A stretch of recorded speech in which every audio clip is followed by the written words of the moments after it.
We've been following the story of Private First Class Robert Wright and his 70-year journey home to Daviess County, Kentucky. Wright went missing in action in the Korean War back in 1950. For decades, his family waited for word about him. And just a few months ago, they learned Private Wright's remains were finally identified using new DNA technology. He is coming home next week for burial. There's a group working to make sure that Wright's homecoming is a patriotic event, but they need you to make that happen. Joining me now is Jeff Hastings of the group Flagman's Mission Continues. Jeff, thanks so much for joining us here. First, tell me a little bit about your organization. What do you all do? So we're a nonprofit organization based out of O'Fallon, Illinois, about 200 miles from you. And we cover a 400-mile radius anywhere that a soldier is coming home for burial, or a hero that's killed in action, or repatriation such as this. And our job is to bring a community together and give them, the community, a way to pay honor to a fallen hero. And how do you go about doing that? Go ahead. So how do you go about doing that? What do you do? So we do that. We own almost 3,000 flags on 10-foot poles, or 3x5 flags. And we bring all the flags and equipment and instructions, and we instruct the community on lining the funeral route, and we create a tunnel of flags lining both sides of the funeral route from wherever the funeral service is held to the cemetery. And we're gonna do that in Whitesville this next week, and we need your help.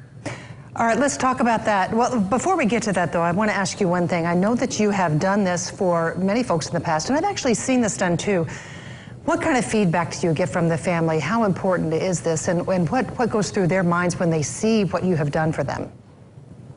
So, especially on police officers killed in the line of duty, but also these repatriations and soldiers killed in the line of duty, we find that, we've been doing this for about 16 years, but we find that the family, a lot of times is grieving, and there's so many things going on, and they're so emotional through this time that afterwards, the one thing that they remember is that their community came together, and the community was there to pay honor to their fallen hero by lining the route with these flags. And a lot of times, these family members to this day continue to follow us around and come out and help us. And doing that, they are able to pay honor to their fallen loved ones by helping us as well. Absolutely. And we always encourage that. Yeah, and especially in Private Wright's situation, to make sure he's not forgotten, to let them know that people are still remembering him and honoring him and thinking of him. And you're talking about volunteers coming out to help you. What do you need them to do? What are you asking for? So we're asking anyone that can carry 5 pounds and they can walk, then they can help.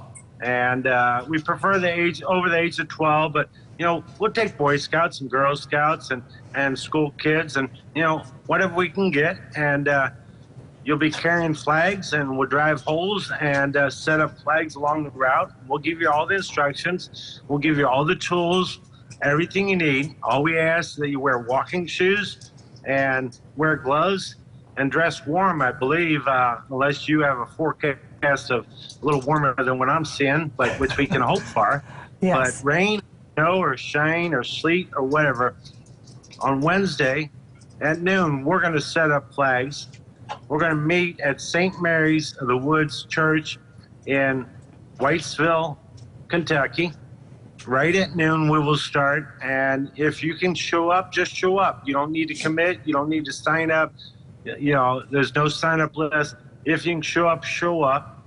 Then we also need just as many volunteers on Saturday at 9 a.m. So that's Wednesday at noon and Saturday at 9 a.m. to help take the flags down so that we can get packed up and roll on to our next mission so we can pay honor to the next one. And we appreciate any help we can get.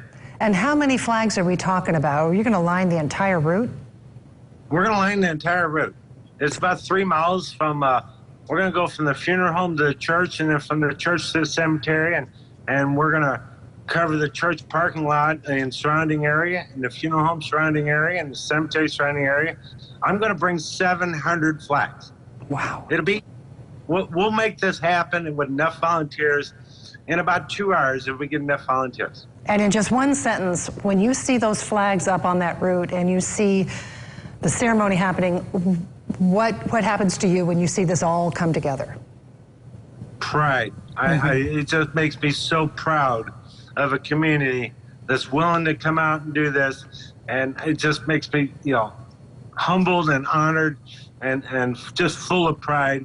Absolutely. And I believe Americans are full of patriotism, and patriotism still exists in this country. And if you don't believe that, come out and join me. I'll prove you different.